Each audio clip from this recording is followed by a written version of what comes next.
আমি আজি এডৰা জলকীয়া খেতিত আহিছোঁ। জলকীয়া খেতিত এটা বেমাৰ লাগিলে পাত কোচ খোৱা, সেইকাৰণে আমি স্পাৰ্ক মাৰিবলৈ দিছোঁ। তো প্ৰথমতে কি কৰিছোঁ আপোনালোকক দেখাব লৈছোঁ। মেচিনটো ধুৱাই লৈছোঁ, কাৰণ আগত কি কীটনাশক দৰৱ মাৰি আছে কোনেও ক'ব নোৱাৰি।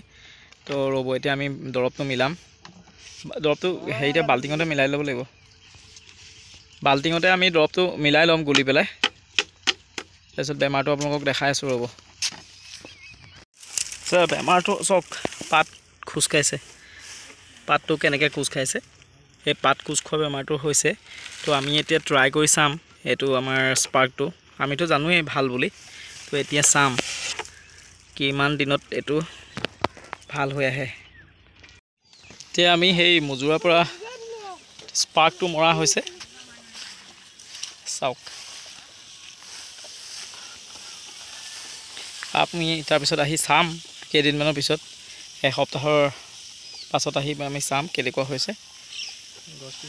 কিন্তু এয়া চাওক, কিন্তু মজুৰাৰ পৰা বেমাৰটো যিমানটো লাগিছে সিমানটোতে ৰৈ যাবই। নাই নাই, চবতে মাৰক, গোটেই চবতে মাৰক। বহুত জলকীয়াত মৰা হৈছে। আগলৈ গৈ পেলাই সেইজোপাত মাৰিব নহয়, সেইজোপা দেখক।